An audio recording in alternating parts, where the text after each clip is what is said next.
जय हिंद दोस्तों, यूपीएससी हिंदी के इस ऑनलाइन प्लेटफॉर्म पे मैं अवनीश सिंह आप सभी का स्वागत करता हूं। तो आज से हमारी ये जो है हिस्ट्री की क्लास स्टार्ट हो रही है लूसेंट की। ये काफ़ी बच्चों ने मैसेज किया कि सर हमको जो है लूसेंट पूरा पढ़ा दीजिए। क्वेश्चन आंसर जो सीरीज चल रही है वहाँ पे भी कुछ मैसेजेस आए, कुछ पर्सनल मैसेजेस भी आए, जिनके कारण जो है यूपीएससी हिंदी को ये स्टेप लेना पड़ा और ये स्टार्ट करवाना पड़ा ये वीडियो, राइट। तो हम लोगों ने मैंने एक वीडियो बना रखा है चैनल पे जिसमें ये दिखाया है मैंने, शब्द तो छोड़िए, अक्षरशः मतलब अक्षर से अक्षर मिलता हुआ मैंने दिखाया है। 13 प्रश्नों के उत्तर, 13 प्लस प्रश्नों के उत्तर 2023 पीसीएस में आए थे लूसेंट की इसी किताब से जो ये पढ़ने जा रहे हैं आप। 2023 में केवल इतिहास की बात कर रहा हूं, ये पूरे जीएस में 13 प्रश्न नहीं आए थे, केवल इतिहास में लगभग 20 थे, जिसमें से 5 रिपीटेड थे, 5 लगभग रिपीटेड थे। और उसमें से केवल यानी इतिहास में 2 प्रश्न थे जो नहीं मिल रहे थे, वो भी मतलब मैं उनको नहीं काउंट किया जिनको आप अगर ये बुक पढ़े रहते ना तो एलिमिनेट करके उनको भी कर लेते, लेकिन उनको मैंने नहीं काउंट किया क्योंकि वो अक्षरशः किताब में उनका उत्तर नहीं दिया था, सीधी सी बात, तो मैंने उनको जो है काउंट नहीं किया, राइट। तो यही वो किताब है जहां से 13 प्रश्न मिले थे 15 नए प्रश्नों में से, ठीक। तो अब इंपॉर्टेंस आपको समझ में आ गई होगी, राइट, है ना। चलिए, तो बहुत ज्यादा जो है बकैती किए बिना बस आपका 5 मिनट का समय लूंगा, क्योंकि हम जो ये लूसेंट की सीरीज स्टार्ट कर रहे हैं इसको कंप्लीट कैसे करेंगे, आपका भी एक व्यू क्लियर हो जाए। इसको हम लोग कैसे कंप्लीट करेंगे इस बात को बस 5 मिनट में समझ लीजिए, उससे ज्यादा टाइम नहीं लूंगा आप लोगों का, राइट। और उसके बाद हम लोग सीधा स्टार्ट करते हैं। आप देखिएगा पहला लेक्चर आज सिर्फ मतलब 10 मिनट शुरुआत का देख लीजिएगा, मत देखिएगा पूरा वीडियो। मैं आपसे बस इतना रिक्वेस्ट कर रहा हूं, शुरुआत का 10 मिनट का वीडियो जो अभी स्टार्ट होगा ना उसको देख लीजिएगा, आपको समझ में आ जाएगा कि मेरा पढ़ने का तरीका क्या था, ठीक। तरीके पे हम बात करेंगे। पहली बात, बस 5 मिनट देखिए। पहली चीज आप इस बात को समझिए, क्या बुक पढ़ने से, क्या बुक रख लेने से और पढ़ लेने से सिलेक्शन हो जाता है? मुझे आप जवाब दीजिए, कमेंट बॉक्स में बताइए, क्या बुक रख लेने से और पढ़ लेने से सिलेक्शन हो जाता है? आप ये बताइए कि ये 200 रुपए की किताब है, किसकी क्षमता नहीं है कि इसको खरीदने की, इसको खरीदने की क्षमता किसकी नहीं है, लेकिन निकालते कितने लोग हैं? 7 लाख 8 लाख बच्चे फॉर्म भरते हैं तो उसमें निकलता है 10,000 बच्चों का पीटी, ठीक। तो रेशियो समझ में आ रहा है कितना है। तो ये 200 पन्ने की किताब खरीद लेने से, लूसेंट ला के टेबल पे रख लेने से, और टेबल पे रखने की बात छोड़िए, इसको सिर्फ पढ़ लेने से, एक आम रणनीति के तहत इसको पढ़ लेने से आपका सिलेक्शन नहीं होगा। आप लाइब्रेरी में जाकर के देखिए, लाइब्रेरीज में हर बच्चे दिन रात पढ़ रहे हैं, दिन रात पढ़ रहे हैं हर बच्चे। वो निब्बा निब्बी छोड़ दीजिए, थोड़ा सा 2 4 10 बच्चे हैं उस तरह के, नहीं तो सारे बच्चे पढ़ रहे हैं। तो सिलेक्शन क्यों नहीं हो रहा है? पढ़ने का तरीका नहीं भाई। अरे भैया, बल्ला हाथ में किसी के थमा दोगे आप, ठीक ना, किसी के हाथ में बैट थमा दोगे तो वो सचिन तेंदुलकर थोड़ी बन जाएगा। ये बैट थोड़ी रन बनाता है, बैट नहीं रन बनाता है, रन बनाते हैं सचिन तेंदुलकर। सचिन तेंदुलकर का बल्ला आपके हाथ में लाके पकड़ा दूं तो आप सचिन तेंदुलकर नहीं बन जाओगे। तो ये किताब नहीं सिलेक्शन कराता है, इसको पढ़ने वाला जो होता है ना, उसका तरीका, उसका ट्रिक टेक्निक, जो आर्ट होती है एक पढ़ाई की, पढ़ने की एक कला होती है। आपको लगता है इसे रीड करना है, इसे इसे पढ़ जाएंगे हम और हमारा जो है सिलेक्शन हो जाएगा। तो मैं ये नहीं कह रहा हूं कि मैं भगवान हूं और मैं ऐसा पढ़ा दूंगा आपको कि जो है मतलब सब जाके दिमाग में फिट हो जाएगा, लेकिन एक ट्रिक टेक्निक मैं आपको बता दूंगा कि आपको समझ में आएगा आज कि पढ़ाई कैसे की जाती है और मेरा सिलेक्शन क्यों नहीं हो रहा था। आपको पता चलेगा कि बुक पढ़ने का तरीका क्या होता है। समझ में आ गया ना, सचिन तेंदुलकर का बल्ला लेके आप सचिन तेंदुलकर नहीं बन सकते। तो उसी तरह ये किताब पढ़ करके आप सिलेक्शन, आम तरीके से किताब पढ़ के सिलेक्शन नहीं हो सकता है आपका, ठीक। दूसरी बात, एक बात बताइए ना, एक बुक है लक्ष्मीकांत, आईएएस की मतलब आईएएस में जो किताबें इस्तेमाल की जाती हैं उन किताबों का, सभी किताबों का रेट पता है कितना होगा? 3,000 रुपए से ज्यादा नहीं होगा। 3,000, किसके पास 3,000 रुपए नहीं है कि बुक खरीद के लेके चला है? सब लेके आएंगे और सबके पास बुक है यार। जो 4 दिन भी आईएएस की तैयारी किया ना, 4 घंटे भी आईएएस की तैयारी किया है ना, उसके पास लक्ष्मीकांत, मॉडर्न हिस्ट्री की किताब जो है, ये स्पेक्ट्रम, एनसीईआरटी ज्योग्राफी की, ये 5 6 किताबें आपको उसके रूम में डे 1 पे मिल जाएंगी, तो सिलेक्शन क्यों नहीं हो रहा है भैया? पढ़ भी रहे हो और किताब भी है, तो सिलेक्शन क्यों नहीं हो रहा है भैया? बल्ला है तुम्हारे पास, ऐसे समझ लो तुम्हारे पास बल्ला है, सचिन तेंदुलकर वाली टेक्निक नहीं है तुम्हारे पास, तुम्हारे पास पढ़ने का कला नहीं है, आर्ट नहीं है। आज आप देखिएगा, अभी आप वीडियो जब स्टार्ट होगा अभी 2 मिनट बाद, तो आपको समझ में आ जाएगा कि मेरे में क्या खामियां थी, मैं क्यों नहीं इस तरह से पढ़ पाता था, राइट। और वो तरीका कैसे आता है? अनुभव से आता है। मैंने कम से कम कई हजार प्रश्न हल किए होंगे, तब वो आया अपने अनुभव से, मैंने उसमें अपना जीवन गंवाया है, ठीक, तब आया है ये, 1-2 दिन में नहीं आता है ये। तो दूसरी चीज ये हो गई एक चीज। दूसरी बात कि हम लोग इसको कैसे पढ़ेंगे, इसको हम लोग कैसे पढ़ेंगे, क्या क्या पढ़ेंगे। देखिए हम लोग पूरा लूसेंट नहीं पढ़ेंगे, हम लोग वनडे की तैयारी नहीं कर रहे हैं, वनडे की तैयारी नहीं करवाई जा रही है, तो पूरा लूसेंट नहीं पढ़ेंगे, पेज 1 से पेज 100 तक लूसेंट हम लोग नहीं पढ़ेंगे। लूसेंट में सिर्फ वही पोर्शन पढ़ेंगे जो पीसीएस में आता है। हाँ, अगर वो पोर्शन वनडे में भी कवर होता है तो हो जाए, पढ़ेंगे पीसीएस वाला, उसमें उस बहाने अगर कोई वनडे में उससे क्वेश्चन आता तो कवर हो जाएगा। लेकिन अगर सिर्फ वनडे में आता और पीसीएस में नहीं आता तो नहीं पढ़ाऊंगा, ठीक। तो इसमें हम लोग सिर्फ वही पोर्शन पढ़ेंगे जहां से पीसीएस में प्रश्न आते हैं, और सबसे मोस्ट प्रोबेबली सबसे पहले कंप्लीट कराने की कोशिश करूंगा हिस्ट्री, ज्योग्राफी और पॉलिटी। ये 3 सेक्शन ना सबसे पहले क्या करूंगा, कंप्लीट कराने का प्रयास करूंगा। ये हिस्ट्री, ज्योग्राफी, पॉलिटी और साइंस, ठीक, हिस्ट्री, ज्योग्राफी, पॉलिटी और साइंस, ये 4 सब्जेक्ट में कोशिश करूंगा जल्दी जल्दी पहले कंप्लीट करा दूं। ये सबसे ज्यादा रिलेवेंट है, फिर बाकी देखा जाएगा, अगर कंप्लीट होता है तो बाकी देखा जाएगा, राइट। उसके लिए वादा नहीं करूंगा, ये जो पीसीएस में जहां से टॉपिक्स आते हैं, जो प्रश्न आते हैं, उनका मैं आपसे वादा करूंगा कि वो मैं पढ़ाऊंगा आपको, ठीक। चलिए, दूसरी चीज कि इररिलेवेंट टॉपिक को एकदम छोड़ दिया जाएगा, इररिलेवेंट टॉपिक को एकदम मतलब सिरे से नकार दूंगा, नहीं पढ़। जैसे मान लीजिए ये है, अब मैं इसको पढ़ाने नहीं जाऊंगा, ये वाले को अब आप कहिए कि सर एक एक लाइन बैठ के हमको पढ़ाइए, ये वाला तो सीधे छोड़ दूंगा, काट दूंगा। तो इस तरह टॉपिक जहां जहां मुझे लगेगा कि इररिलेवेंट है, मैं उसको छोड़ दूंगा, ठीक। एकदम टू द पॉइंट फोकस बात करेंगे हम लोग। तीसरी चीज क्या है कि हम लोग इसको कैसे पढ़ेंगे, प्रश्न उत्तर शैली में पढ़ेंगे। प्रश्न उत्तर शैली में कि इस वाले पॉइंट से कैसे प्रश्न बना सकता है परीक्षा में, तो इसका उत्तर क्या हो सकता है। दूसरी चीज कि इस वाले टॉपिक से क्या प्रश्न बना चुका है, तो अगले बार क्या प्रश्न बनाएगा। आपने अगर आप क्रिकेट देखते होंगे ना, तो एक सचिन तेंदुलकर का एक वाक्य है, उन्होंने बताया था कि जब गेंदबाज गेंद फेंकता है ना, तो हर अगली गेंद वो जान जाते हैं कि ये क्या फेंकनी। इस बार बाउंसर फेंका है तो अगली बार जो है वो शॉर्ट ऑफ लेंथ डिलीवरी रखेगा, या फिर जो है यॉर्कर मारेगा। तो वो उसके दिमाग को पढ़ते थे, और अगली बॉल क्या आ सकती है वो उसको एंटिसिपेट करके और वैसे खेलते थे। तो जो अच्छा बॉलर भी होता था ना, वो भी समझ जाता था कि ये अब मैं बाउंसर मारूं तो इसके दिमाग में क्या चल रहा होगा कि मैं कौन सा गेंद फेंकूंगा, तो मैं वो वाला ना फेंक के कुछ और फेंक दूं तो वो आउट हो जाएगा। तो ये जो आंख मिचौली का खेल चलता रहता है, यही आप में भी, यहां भी चलना चाहिए कि अगर ये पूछ लिया है तो अगली बार क्या पूछेगा, ये पूछा है तो अगली बार क्या पूछेगा, कौन सा इसमें टॉपिक, इस टॉपिक में कौन सा सेक्शन जो है बचा हुआ है जिसके पूछने की संभावना बहुत ज्यादा है। तो इस तरह से की जाती है पढ़ाई। अभी आपको आज के डेट में पहले ही जो ये आगे का पहला जो 2 पेज है वो पढ़ के आपको समझ में आ जाएगा, राइट, कि हम लोग किस दिशा में हम लोग मूव करने वाले हैं। उसके बाद बाकी आपकी मर्जी, आप देखिए ना देखिए, खुद से पढ़ लीजिए, कोई समस्या नहीं, ठीक। चलिए, तो आइए हम लोग स्टार्ट करते हैं। दूसरी चीज कि मैं पीसीएस के प्रश्न इसमें हल कराता रहूंगा। पीसीएस के प्रश्न टॉपिक खत्म होने के साथ में आपको हल कराता रहूंगा, लेकिन उसी दिन नहीं कराऊंगा, अगले दिन कराऊंगा, ताकि आप इस वीडियो को रिवाइज करके आए और तब क्वेश्चन सॉल्व करें। पहले दिन पढ़ा दूंगा, जल्दी जल्दी आप कान में लगा के सुनेंगे और क्वेश्चन हल कर देंगे मेरी बात सुन के। मैं चाहता हूं कि आप रिवाइज करें ताकि मैक्सिमम आउटपुट निकले, आप रिजल्ट लेके आए और आके बताएं कि मैंने पढ़ाई की थी यहाँ से और मुझे कैसा पढ़ाया गया था, अच्छा लगा या नहीं लगा। बाकी आप लोग कमेंट करके बताते रहिए, ठीक। तो क्वेश्चन अगले दिन आया करेंगे ताकि आप रिवाइज करके आए तब क्वेश्चन सॉल्व करें।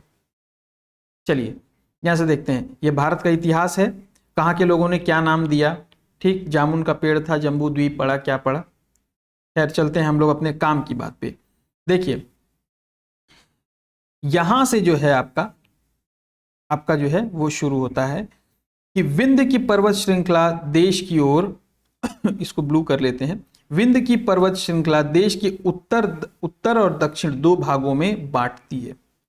जो विंध्य श्रृंखला है, पर्वत श्रृंखला है, वो क्या करती है, भारत को उत्तर और दक्षिण में वो क्या करती है, बंटवारा करती है, बीचों बीच से दो भागों में बांटती है।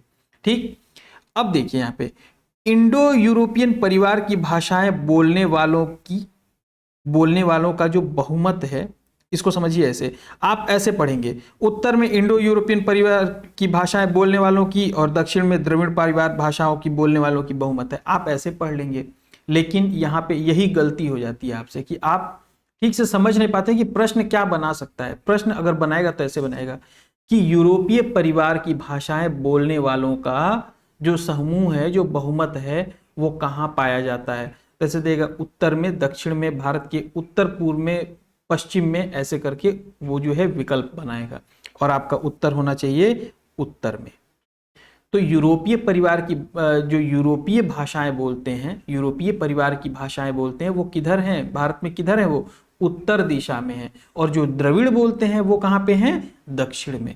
दक्षिण को द्रविड़ और उत्तर को इंडो यूरोपियन परिवार की भाषाएं बोलने वाले लोग हैं। नेक्स्ट हम लोग चलें, भारत की जनसंख्या का निर्माण जिन प्रमुख नस्लों के लोग मिश्रण से हुआ है।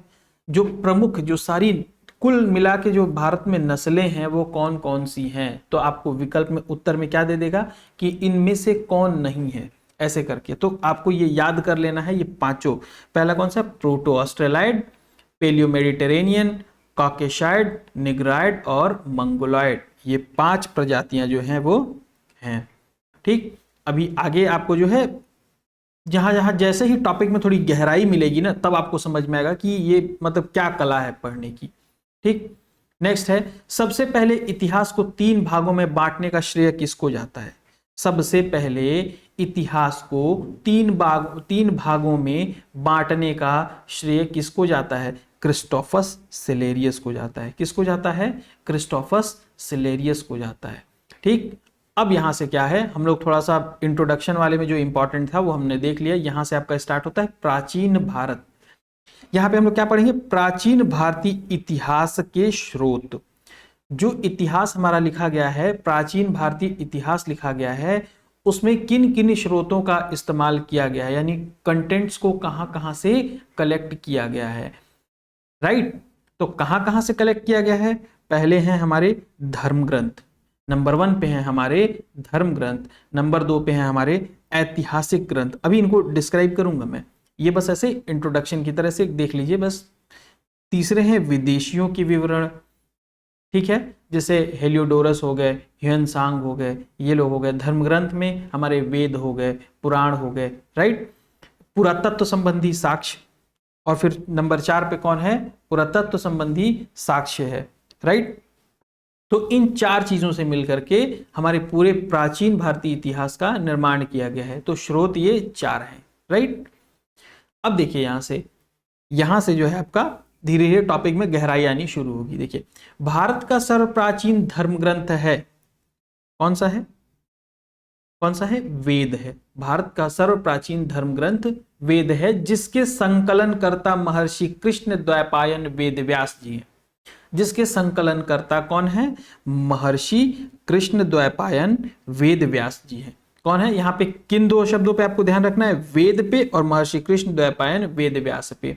अब अगला है कि यह उपदेश, जो वेद है वो किस बात का उपदेश देता है, आपको क्या उपदेश देता है, तो वसुदैव कुटुंबकम का उद्देश्य देता है। ये इसका उपदेश क्या है, इसका उद्देश्य क्या है, वसुदैव कुटुंबकम का जो है उपदेश देना। अब ये वसुदैव कुटुंबकम क्या है, यानी कि हम पूरे विश्व को क्या करें, एक परिवार की तरह से माने। ठीक, जैसे हम अपने परिवार के लोगों से बिहेव करते हैं, जैसी हमारी श्रद्धा अपने परिवार के प्रति होती है, वैसे ही क्या करें, पूरे विश्व के प्रति हो। इसका हमें क्या देता है, उपदेश देता है। कौन देता है, वेद देता है। राइट, नेक्स्ट है, भारतीय परंपरा वेदों को नित्य और अपौरुषेय मानती है। जो भारत के लोग हैं, जो भारतीय परंपरा, जो इंडियन कल्चर है, वो क्या करती है, वेदों को नित्य और अपौरुषेय मानती है। अब क्या है नित्य, क्या है अपौरुषेय।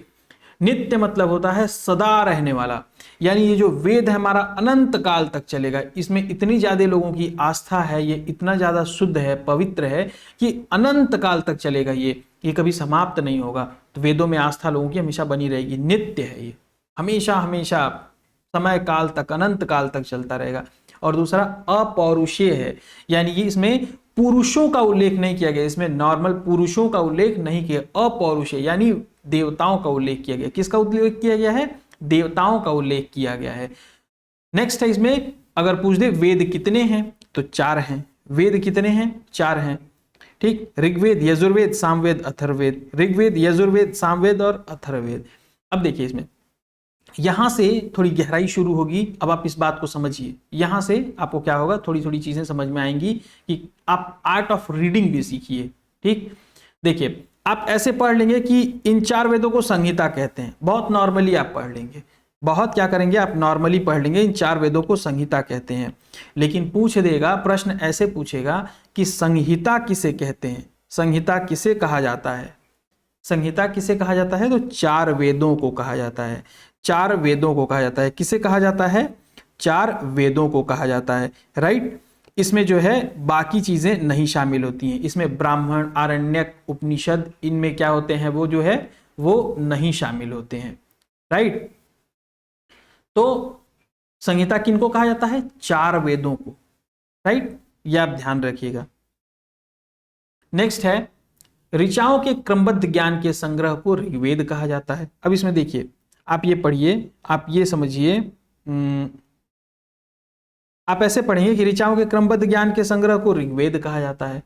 अब प्रश्न ऐसे पूछेगा, ऋग्वेद क्या है? ऋग्वेद क्या है? ऋचाओं के क्रमबद्ध ज्ञान का संग्रह है। ऋग्वेद क्या है? ऋचाओं के क्रमबद्ध ज्ञान का, क्रोनोलॉजी में जो नॉलेज मिलती है हमें एक क्रमबद्ध तरीके से, वो क्या है, उसके संग्रह को क्या कहते हैं? ऋग्वेद कहते हैं। अगला प्रश्न क्या बना सकता है? इसमें कुल कितने मंडल हैं? यहां से प्रश्न पूछा हुआ है, बना क्या सकता है, मतलब पूछा हुआ है यहां से प्रश्न जो है वो कि कुल कितने मंडल हैं, कुल कितने मंडल हैं। तो कितने मंडल हैं यहां से प्रश्न पूछा हुआ है, तो 10 मंडल हैं। सूक्त कितने हैं? 1028 सूक्त हैं। अभी ये आगे क्लियर होता जाएगा आपको। सूक्त कितने हैं? 1028 सूक्त हैं। और कुल ऋचाएं कितनी हैं? 10,462। जैसे होता है ना कि बुक में आपको पहले 4 सेक्शन में डिवाइड कर दिया, सेक्शन को फिर कई इंडेक्स में डिवाइड किया। जैसे भूगोल, तो भारत का भूगोल और विश्व का भूगोल, सॉरी यहाँ पे जैसे मान लीजिए भूगोल है ये, तो ये भारत का भूगोल, ये विश्व का भूगोल। अब भारत के भूगोल को भी पर्वत, झील, पठार सब में बांटता है, तो उसी तरह से क्या किया गया है, इसमें भी इंडेक्स का डिस्ट्रीब्यूशन किया गया है, राइट। इसमें क्या किया गया है? इंडेक्स का डिस्ट्रीब्यूशन किया गया है। तो उसी तरह से, तो कुल मिला के ये 1028 सूक्त हैं, 10,462 ऋचाएं हैं। चलिए आगे चलते हैं। इस वेद के ऋचाओं को पढ़ने वाले ऋषि को क्या कहते हैं? होत्री। आप ऐसे पढ़ेंगे, लेकिन मैं बताऊंगा कि होत्री जो है, आपको ये प्रश्न बनेगा, प्रश्न ये बनेगा कि होत्री किसे कहते हैं, और विकल्प में दे देगा ऋग्वेद पढ़ने वाले ऋषि को, सामवेद पढ़ने वाले ऋषि को, यजुर्वेद पढ़ने वाले ऋषि को, और किसको? अथर्ववेद पढ़ने वाले ऋषि को। तो आपको ये ध्यान रखना है कि होत्री किसके हैं? ऋग्वेद के हैं। होत्री किसके हैं? ऋग्वेद के हैं। ये आपको फोकस पॉइंट होत्री के साथ साथ ऋग्वेद को भी रखना है, ठीक। नेक्स्ट, इसमें किन बातों का उल्लेख है? किन बातों का उल्लेख है? तो आर्यों के राजनीतिक प्रणाली, इसमें कहीं आर्थिक प्रणाली नहीं दिया है, ठीक ना। क्या दिया है यहाँ पे? राजनीतिक प्रणाली। इतिहास, आर्यों की राजनीतिक प्रणाली, उनकी राजनीति कैसी थी और उनका इतिहास कैसा था। सपोज कि यहाँ पे दे दे उनकी अर्थव्यवस्था का उल्लेख था, यहाँ पे दे दे, तो आप उसको गलत मारेंगे। क्या करेंगे? राजनीतिक प्रणाली और इतिहास का विवरण है, उसके साथ साथ ईश्वर की महिमा का उल्लेख है। नेक्स्ट है, विश्वामित्र द्वारा रचित ऋग्वेद के 3रे मंडल में सूर्य देवता सावित्री को समर्पित प्रसिद्ध गायत्री मंत्र है। अब आपका उल्लेख यहाँ, आपका जो फोकस है वो सीधा यहाँ आ जाएगा। किसको समर्पित है? सावित्री को समर्पित है। तो आप क्या करेंगे? ऋग्वेद जो है वो आपका ऋग्वेद, सूर्य देवता, सावित्री, इन सबों पे आप रखेंगे। लेकिन आपको देखिए यहाँ कहाँ ध्यान रखना है। ऋग्वेद की रचना किसके द्वारा की गई? पहला प्रश्न यहां से बन सकता है, ऋग्वेद की रचना किसके द्वारा की गई? तो किसके द्वारा की गई? विश्वामित्र के द्वारा की गई, ठीक। दूसरा, जो देवता सूर्य हैं, सावित्री को प्रसिद्ध गायत्री मंत्र का उल्लेख, सावित्री से संबंधित प्रसिद्ध गायत्री मंत्र का उल्लेख ऋग्वेद के किस मंडल में है? तो तीसरे मंडल में। किस मंडल में है? तीसरे मंडल में है। इसके बाद आपसे कभी पूछ सकता है ऋग्वेद के तीसरे मंडल में किसका उल्लेख है? ऐसे सेंटेंस फॉर्म कर देगा, ऋग्वेद के तीसरे मंडल में देवता सोम का उल्लेख है, तो वहां पे क्या होगा? गलत। ठीक, तो ये आपको एकदम वर्ड बाय वर्ड कैसे कैसे क्वेश्चन फॉर्म कर सकता है, इस पे फोकस रखते हुए एक एक वर्ड को बहुत गहराई से पढ़ते चलना है, क्योंकि ये बहुत फैक्ट लोडेड बुक है, बहुत फैक्ट लोडेड बुक है, इसको बहुत सतर्कता से पढ़ना पड़ेगा। आप सोचिए ना, 60 पन्ने की किताब से 15 प्रश्न जो दिला दे रहा है, महत्ता होगी ना उसकी। यहाँ 1,000 पन्ने, एक प्रश्न को खोजने के लिए लोग 1,000 पन्ने की बुक मार्केट में ढूंढने लगते हैं। ठीक, अगला चलिए, आपसे पूछ सकता है कि किस मंडल में देवता सोम का उल्लेख है? पहले तो ऐसे प्रश्न पूछ सकता है, तो आपका उत्तर क्या होगा? किस मंडल में देवता सोम का उल्लेख है? 9वें मंडल में उल्लेख है। किस मंडल में उल्लेख है? 9वें मंडल में उल्लेख है। और दूसरा, आपको जब सेंटेंस फॉर्म करेगा तो वहां पे बना सकता है 9वें मंडल में क्या करेगा? यहाँ पे गायत्री मंत्र का उल्लेख है, तो वहां पे आपको गलत करना होगा। 9वें मंडल में किसका उल्लेख है? सोम का उल्लेख है। तो इसे सेंटेंस में फॉर्म करेगा तो ऐसे कर सकता है, राइट। तो दोनों तरीके से आप इसको देखते हुए चलिए।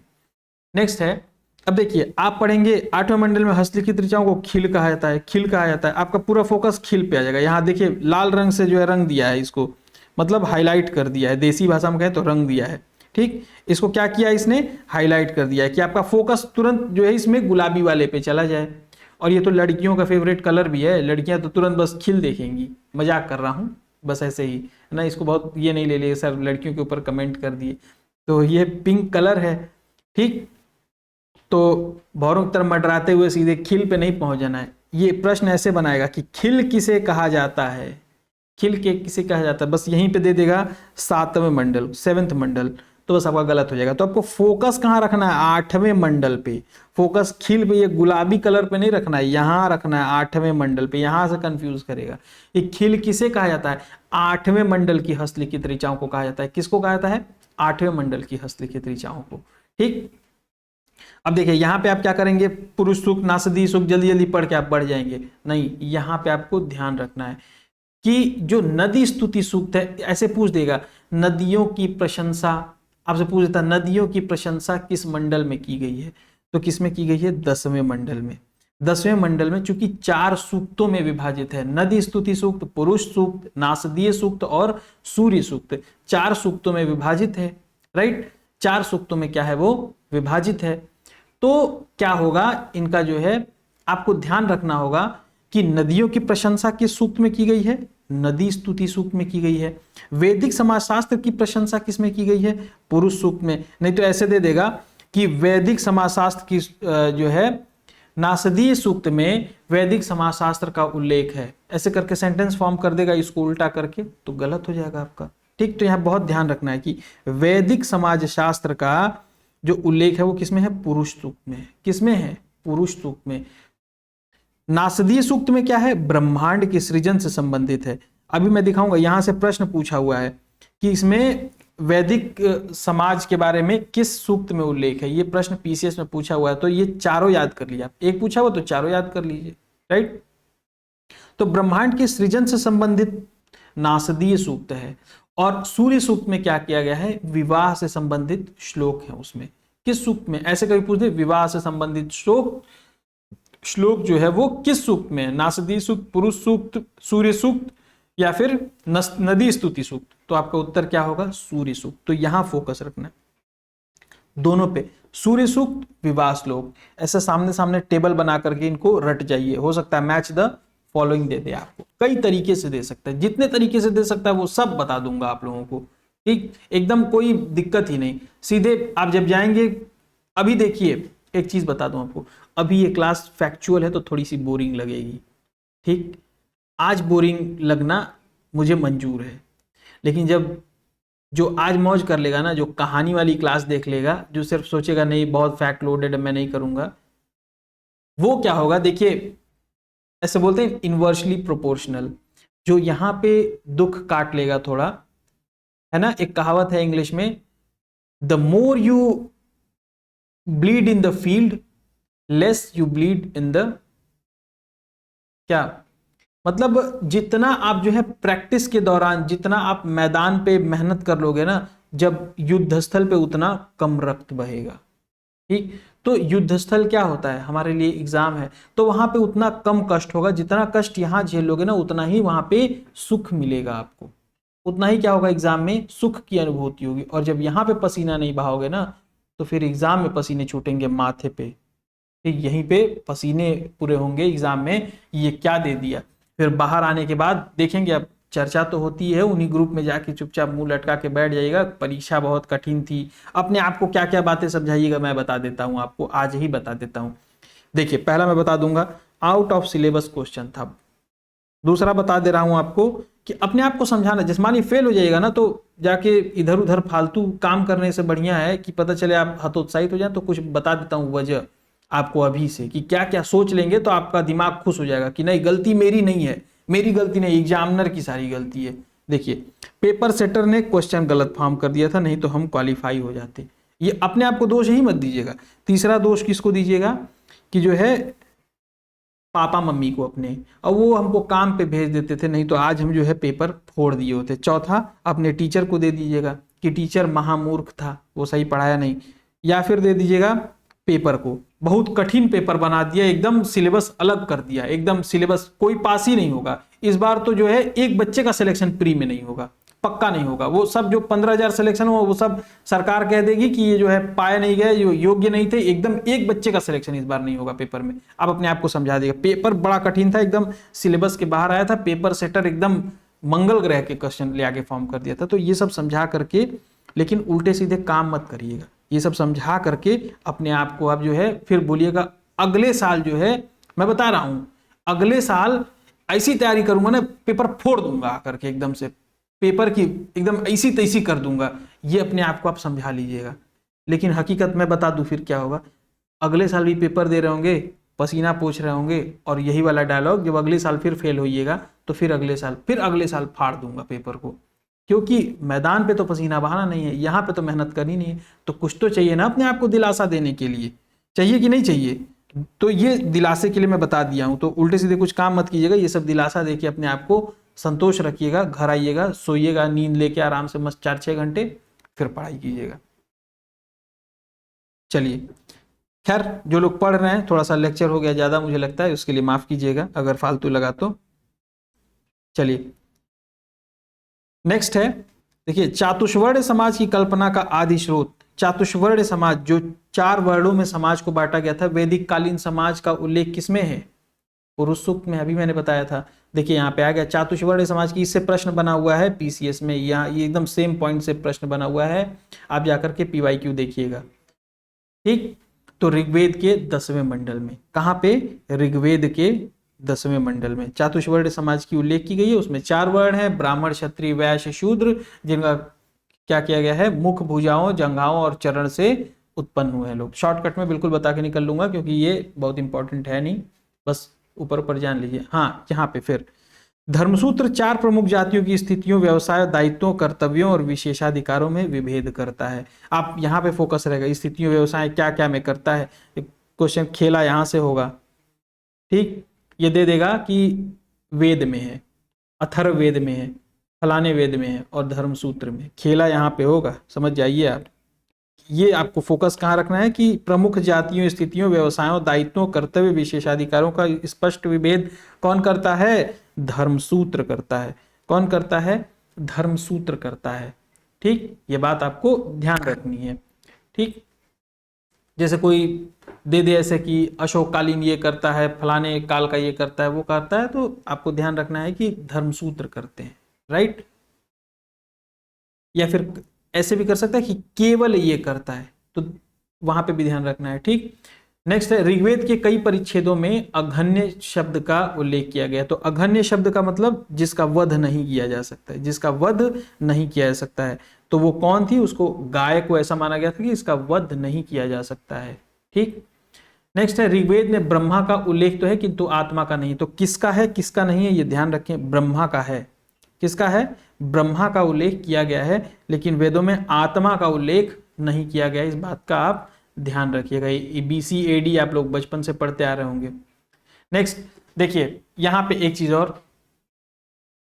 ठीक, कि भारत का पहला सुव्यवस्थित इतिहास किसमें लिखा हुआ है, किसमें लिखा हुआ है, तो ये बुक है early history of India, early history of India. तो ये बुक, दूसरा पूछ सकता है कि अर्ली हिस्ट्री ऑफ इंडिया नामक बुक किसके द्वारा लिखी गई, क्योंकि पहली सुव्यवस्थित इतिहास है, तो ये बुक किसके द्वारा लिखी गई, विंसेंट आर्थर स्मिथ द्वारा। तो दोनों तरीके से आप इसको क्या करेंगे, याद रखेंगे।